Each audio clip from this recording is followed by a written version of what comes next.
हमारे साथ हैं हिमांशु ठक्कर जो कोऑर्डिनेटर हैं SANDRP यानी कि south Asia network on dams reverse and people के। हिमांशु जी बहुत शुक्रिया वक्त निकालने के लिए।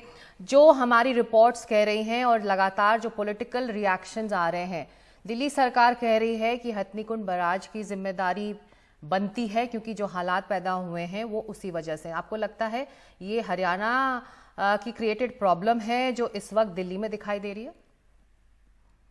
जी नहीं, एक्चुअली आप देखें तो इससे पहले जो सबसे बड़ी बाढ़ आई थी जिसका हाईएस्ट फ्लड लेवल 207.49 मीटर्स था ये रेलवे ब्रिज पे, जिसको इस साल यमुना ने उससे आगे वो रिकॉर्ड तोड़ दिया है।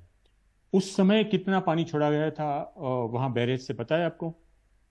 उस समय 7 लाख क्यूसेक से ज्यादा पानी छोड़ा गया था और कई दिनों तक 3.5 लाख से बहुत ज्यादा रहा था। अभी तो सिर्फ 96 आवर्स रहा है। 2010 में फिर से 7 लाख क्यूसेक से ज्यादा पानी छोड़ा गया और यमुना का स्तर 207.2 मीटर से ज्यादा नहीं बढ़ा। 2013 में 8,10,000 क्यूसेक पानी छोड़ा गया, तब भी यमुना का लेवल हाईएस्ट फ्लड लेवल तक नहीं पहुंचा। 2019 में 8,28,000 क्यूसेक्स पानी छोड़ा गया हथनीकुंड बैरेज से, तब भी यमुना का लेवल HFL को क्रॉस नहीं किया। इस साल सिर्फ 3.6 लाख क्यूसेक्स, वो भी सिर्फ 2 घंटे के लिए रहा, और आप कह रहे हैं कि उसकी वजह से आपका यमुना का HFL को क्रॉस कर दिया। तो ये बताता है कि ये हथनीकुंड बैरेज से जो पानी आया है वो उसका कुछ रोल है, लेकिन वो मेजर रोल उसका नहीं है। तो मेजर रोल क्या है? जिस तरह से इस नदी की जमीन का अधिग्रहण हुआ है, रिक्लेम किया गया है, रिवर बैंक्स पर इंफ्रास्ट्रक्चर से जुड़े प्रोजेक्ट्स बने हैं, क्या ये वजह है जो पिछले दशक में हमने जो बदलाव देखा दिल्ली में कि दिल्ली बहुत बदल रही है, डेवलप हो रही है, ये उसी का नतीजा है ये त्रासदी? बिल्कुल। अभी मैं बताता हूँ। एक्चुअली इससे एक और इंडिकेशन है कि आप हथनीकुंड बैरेज से लेकर दिल्ली तक देखें तो बीच में सेंट्रल वाटर कमीशन के 5 मॉनिटरिंग साइट है। वो 5 में से एक भी साइट पे HFL क्रॉस नहीं किया है, HFL टच भी नहीं किया है। तो आप दिल्ली में ही, यानी दिल्ली के अपस्ट्रीम में कहीं आपने HFL क्रॉस नहीं किया, तो दिल्ली में क्यों क्रॉस किया? तो इसका मुझे लगता है 2 कारण हो सकते हैं। एक कारण है कि हथनीकुंड बैरेज के डाउनस्ट्रीम में जितना कैचमेंट है वहां जो बारिश हुई और दिल्ली में जो बारिश हुई वो एक कंट्रीब्यूटिंग फैक्टर हो सकता है, लेकिन मुझे लगता है वो एक छोटा कंट्रीब्यूटिंग फैक्टर है।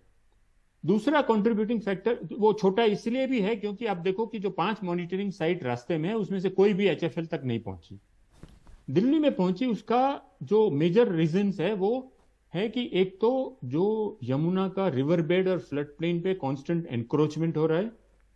दूसरी बात है कि इतने ऑब्स्ट्रक्शंस क्रिएट किए गए दिल्ली के रास्ते, यमुना के रास्ते में। दिल्ली में कम से कम 30 ब्रिज है जी, इसमें से करीब 26 एग्जिस्टिंग है और 4 अंडर कंस्ट्रक्शन है। हर ब्रिज एक ऑब्स्ट्रक्शन क्रिएट करता है यदि ठीक से डिजाइन नहीं किया तो। तीसरी बात है कि यमुना का जो स्तर है, रिवर बेड लेवल है, वो कॉन्स्टेंटली ऊपर जा रहा है। वो इसलिए ऊपर जा रहा है कि ऊपर से जो भी गाद आता है वो वहां जमा होती है, क्योंकि आगे जाने के लिए ज्यादा फ्लशिंग फ्लो नहीं होता है। चौथी बात है कि दिल्ली में जितने भी वाटर बॉडीज, अपस्ट्रीम में जितनी भी वाटर बॉडीज है, वो वाटर बॉडीज कॉन्स्टेंटली एनक्रोच हो रही है, खत्म हो रही है। और लास्टली जो दिल्ली में पेव्ड एरिया है वो कॉन्स्टेंटली बढ़ रहा है।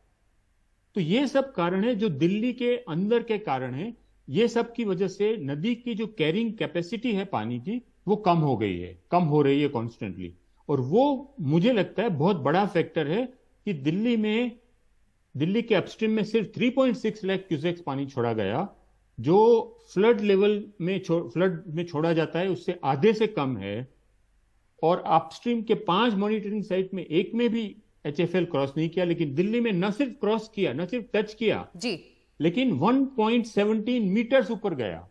तो आप ये कह रहे हैं, जो आपने आंकड़े बताए और जो आप उदाहरण इस वक्त दे रहे हैं, उससे साफ है कि जो रिवर मैनेजमेंट है, रिवर बैंक मैनेजमेंट है, उसको चाहे सिविक बॉडीज हो या सरकार हो वो समझ नहीं पा रही, और जिस तरह से माइंडलेस कंस्ट्रक्शन इंफ्रास्ट्रक्चर का हो रहा है उसी का नतीजा है।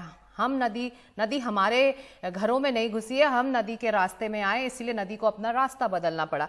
ऐसे में आपको लगता है कि इंफ्रास्ट्रक्चर डेवलपमेंट और जो जलवायु परिवर्तन हो रहा है, जो क्लाइमेट चेंज की बातें और जो चर्चाएं होती हैं, उसका एक तालमेल बिठाकर अब आगे बढ़ना होगा?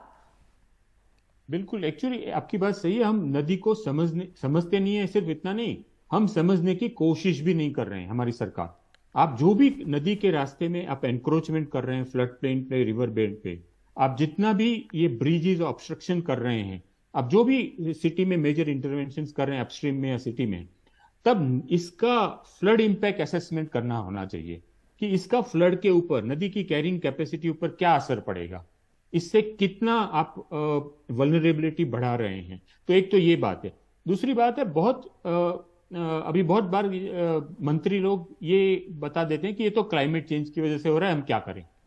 लेकिन क्लाइमेट चेंज होना है, हो रहा है, वो आपको पता है, और उसमें क्या होना है वो भी पता है आपको, कि इसमें आपका हाई इंटेंसिटी रेनफॉल की एक फ्रीक्वेंसी बढ़ने वाली है जी। इसका मतलब है ज्यादा पानी एकदम आने वाला है। तो आपकी नदी की कैरिंग कैपेसिटी कम होने की जगह पे बढ़ना चाहिए। उसके लिए आप क्या क्या कर सकते हैं? नदी जो कैचमेंट है आपका, उसकी एब्सॉर्प्शन कैपेसिटी, उसकी स्टोरेज कैपेसिटी बढ़नी चाहिए। उसके लिए आप क्या कर रहे हैं? उसकी जगह पे हम क्या कर रहे हैं? हम उसको कॉन्स्टेंटली कम कर रहे हैं। नदी की कैरिंग कैपेसिटी और कैचमेंट की एब्सॉर्प्शन कैपेसिटी कॉन्स्टेंटली कम कर रहे हैं, और इसका असेसमेंट भी नहीं कर रहे हैं हम कितना कम कर रहे हैं जी। तो इसकी वजह से ये एक, और हमारे गवर्नेंस में सबसे बड़ा प्रॉब्लम ये है कि अकाउंटेबिलिटी का तो नाम है ही नहीं जी।